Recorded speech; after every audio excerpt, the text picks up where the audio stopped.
Hey everybody, it's time for another big deck tech from us here at Commander's Brew. This week we're dealing with a pretty neat little idea. But as always, if you like what we're doing here, please hit the subscribe button so you find out when we got all our videos coming out.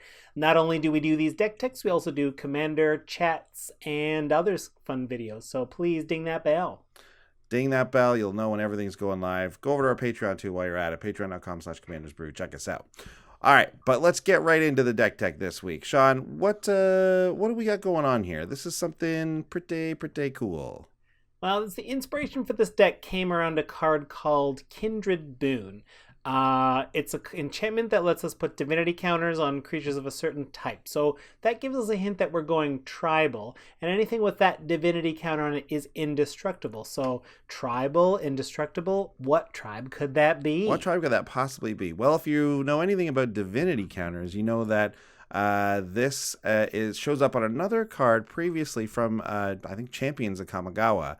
It's the Myojin cycle. So that's what we're dealing here. We're doing Kindred Boon and the Myojin, and we're going Spirit Tribal. So let's take a look at these Myojin. The first one we're including in this deck is Myojin of Seeing Winds, 7, blue. And it's just a big, I'll just tell you what all the Myojin do, I guess. They come into play with a divinity counter on them if you play them from your hand. That's very important. They're indestructible as long as they have a divinity counter on them. And then they all say remove a divinity counter from whatever Myojin it is, and then they do something. So this one specifically is the blue one, and this one, if you remove the divinity counter, it draws a card for each permanent you control. That is pretty good. But, yeah. 10 mana, what can you expect, I guess? That's the most expensive one, though. We're also running the green one. It's one less at 9 mana. And its special remove a divinity counter move is to put any number of creature cards from your hand into play. This is amazing to get more Myojin out or other expensive creatures, but we do want to cast them from our hands so they won't have divinity counters. Remember Kindred Boon? That's where that comes from. Exactly. So when I saw Kindred Boon, I just knew. I was like, I'm going to make a Myojin deck one day. Well, today's the day. We also have Myojin Knight's Reach, which is the black one, which when you remove the divinity counter for that one, each opponent discards their hand. And finally, Myojin of Cleansing Fire, and when that fire gets cleansed by removing that divinity counter, you destroy each other creature. But anything with divinity counters, even if they're not Myojin, are indestructible if Kindred Boon's around. So we got a lot of divinity counters going around, and Kindred Boon they can give the Myojin extra counters, but we haven't talked about who's the commander leading up this Spirit Tribal deck yet. Well, I'll tell you who it is. It makes a lot of sense because we're talking counters. We're talking about Proliferate. Then we're talking about Atraxa, Praetor's Voice, the most famous, the most prolific, I guess, literally, commander out there. She's expensive, but in this deck, it makes a lot of sense. Getting an extra divinity counter removal activation on these Myojin is going to be so huge, right? Some of them, like the Knight's Reach one, like you mentioned before we started recording, is like once you've nailed all the cards out of your opponent's hands, like you don't need to do it that many other times. But drawing a bunch of cards, putting creatures out, destroying all other creatures. I mean, these are awesome things to do. So you might very well mill yourself out if you just keep using the blue one over and over. Yeah, the blue one you gotta be careful with for sure. But the blue one and the green one go so well together. It's really great. And not only do we have Kindred Boon, but we're also running that which was taken as another way to put divinity counters on things, just for a little bit of redundancy. And again, giving other creatures indestructible is a pretty good move as well. Yeah, that's right. I mean, this deck does run a lot of Wraths as a result. That which was taken, Kindred Boon, are going to be making things indestructible. The Myojin themselves can be indestructible. So yeah, we got a bunch of cool Wraths in here. Classics, your End Hostilities, your all the other ones, all the ones you like the most. So what are some creatures we have in here that we're going to lean on to help protect us, to help make walls if we need them, or start pounding in if that's what we want to do? Well, the first one that works really well specifically with Atraxa is Phantom Nishoba. And it's actually kind of part of a Phantom package we have going on here. So Phantom Nishoba and its brethren all come into play with counters on them. When they're dealt damage, instead of dealing that damage, you actually just remove a counter from them. Nishoba is the best one because it has trample, and it has a variation of lifelink on it as well. But Phantom Nantuko is pretty good, and Phantom Centaur is decent enough too. So we're happy to run all three of these guys, and they're going to work well with Atraxa proliferating those counters as well. Yeah, we're also running a salad with legs in Petal Main Baku. Yeah. It's yeah, so as we're casting spirits, and this is a spirit tribal deck, so almost every creature in it is a spirit. We're getting to put key counters on it, and we can remove key counters to add X mana of any one color to your mana pool. This helps big time with those difficult to cast Myojin abilities, and it's kind of a ramp thing too. Like it's very possible to play this on 2, play a few more spirits. We could crack out that black Nishoba, the black Myojin pretty soon, and then no one has a hand. That's a pretty good move. Yeah, you really only need to get a couple going, and so this card is good early, it's good late. Petal Main Baku, very, very cool. Another one is Pyramid of the Pantheon. This one's going to work well with Atraxa just because it's the Builded Lotus. We're going to be tapping this guy to put and paying 2, but then getting 1 back, getting brick counters on it. Eventually it's going to turn into its own little version of a Gilded Lotus. And again, the Myojin have a very high mana cost, both like amount as well as color, needs, right? They're all 3 of whatever color they are, 3 pips. So stuff like Gilded Lotus, stuff like Pyramid of the Pantheon, going to be very, very essential. And of course, Petal Main Baku, love it. I also want to talk about we got a nice pair here. Angel of Flight Alabaster. It's one of the few non-actual spirits. This is an angel. So at the beginning of our upkeep, we're going to return a spirit from our graveyard to our hand, and that spirit's probably going to be Karmic Guide, because Karmic Guide, we know, it's a enabler of so many combos. This is no exception. We are going to cast it, get a Myojin out from our graveyard into the battlefield, and we're going to stack our triggers because we're not going to pay the echo cost of Karmic Guide. That the angel is going to bring Karmic Guide back to our hand. We're just going to keep that going until someone disrupts us. Yeah, most of the spirits you'll find from the Kamigawa block have an ability called Soul Shift. And that ability, it's pretty narrow. Like it's pretty, you need to have like a certain CMC of creatures in your yard, and the big ones first, and they die, and all this kind of stuff. I just thought Angel Flight Alabaster is just a better version of that ability, and then Karmic Guide even works even better with it. So why not include that?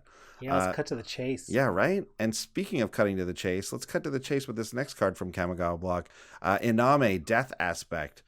This one is absolutely bonkers in this deck. You can cast Iname Death Aspect on its ETB trigger. You can go find every spirit in the deck and dump it into the graveyard. I don't know if that's exactly what you want to do, but you'll want to get a bunch of them for sure. Yeah. So this card is like really, really good. And depending on what you have out already, you're going to go grab some really powerful stuff, Myojin included. Because, if we can sneak these guys out from the graveyard, that's going to be still really good, if we got a Kindred Boon or that which was taken. But specifically, Iname also works really great with a little card from Commander 2014, Hallowed Spirit Keeper. So with the sack outlet, Hallowed Spirit Keeper will then be able to turn all of those spirits in your graveyard into 1/1s on your battlefield. That's a lot of 1/1s. Yeah, it's going to be a lot. Yeah. Yeah. Another way we can get those counters, let's talk about this little move here. Twilight Drover. It's we all know Twilight Drover. It's a great way to get spirit tokens out. It's very efficient because for your 3 mana, you're trading in 1 +1/+1 counter for 2 spirits. So it's like you're paying a mana and a half for a spirit, and it flies. That's a very good deal when you look at other ways you can get spirits. And of course, we're also going to be running Obs on Ascendancy. So whenever tokens are dying or whenever non-tokens are dying, we got good stuff happening. And not to mention Atraxa adding more +1/+1 counters to everything that the Ascendancy hits, plus the Drover. This just really works well together. Yeah. Finally, a cool little neat move down here we have is Life Spinner, which again, another Kamigawa spirit. It's a little like bat leaf thing. But what it does is it taps and sacks 3 spirits and then goes and finds any legendary spirit you want. So not only are the Myojin legendary, but we have a bunch of the legendary dragons. We got Kokusho, Keiga, Yosei. These guys are all in the deck. There's even like Iname is a legendary spirit. So there's a lot of options for you to just put directly onto the battlefield. Life Spinner ends up being like just like, I don't know, Captain Sisei, but for this deck instead. Like, it's great. But this puts it right on the battlefield. Yeah, on the battlefield. I know. Yeah, yeah. Not to your hand. It's not just a tutor to your hand. It's right to the battlefield. No. Yeah, I mean, and just one more neat move we want to highlight here is a card called Leech Bonder. We tried to find it there. This is a card that can move any counter from a creature to another creature. So, we couldn't find another ability that just moved any counters. We're trying to look for a way to move divinity counters around in case we have a divinity counter on something and we'd rather have it on a Myojin, but our Kindred Boon is inaccessible at the time. Yeah. Then this can do that, and there's nothing else I can think of doing it. I looked hard. I couldn't find anything else. If you know anything else, please do let us know in the comments. But it seems like Leech Bonder is the only way to do it. And it's funny because, you know, weird cards have weird abilities, and he has the untap symbol on him, which is like, you're always like, this card's going to do something weird, I bet. It's got the untap symbol on it. So yeah, Leech Bonder, throw it in there. I mean, I'm kind of interested to see what decks Leech Bonder is good in besides this one. It's a card I've never seen before. It's an ability I've never seen before, so kind of cool. I think here, since we want to move divinity counters, we're probably going to make Leech Bonder indestructible with it. Yeah. So it should be safe to attack. And then after combat's over, we'll move that counter over. Right. Of course. So this deck is fairly reasonably cost. It's a $160. 160. I guess you can't use the way like it's weights when you're talking actual money. It makes it sound like it's $1.60. It's $160. But we can cut a lot of that. The top three most expensive cards are our Commander Atraxa at 17, Mirari's Wake, which is a mana doubler, at 12, and Karadar Ghost Chieftain. There's another spirit there. Obviously good for getting cards out of your graveyard, but we must point out that Myojin have to be cast from your hand. Karadar casts them from the graveyard, so that does not give them divinity counters.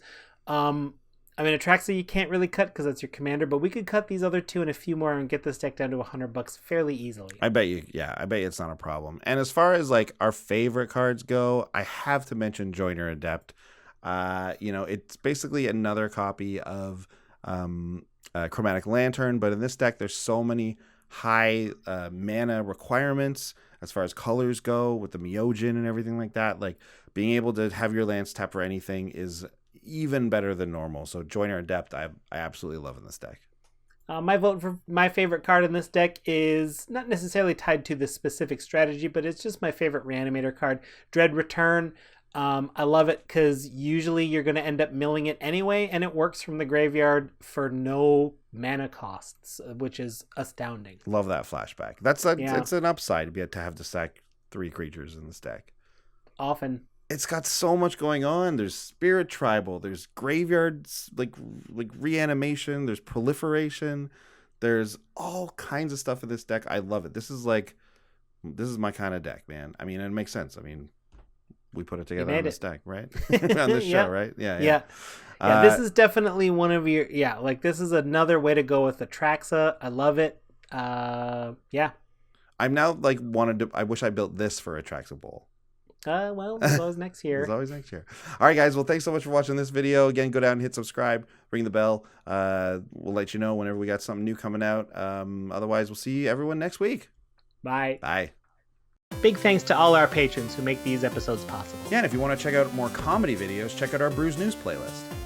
Make sure you follow us on Twitch TV to see when we play live. If you want to chat with us, head over to Twitter. We're at Commanders Brew. And please hit subscribe to ding the bell and find out when we got new stuff coming out. See you next time. Bye.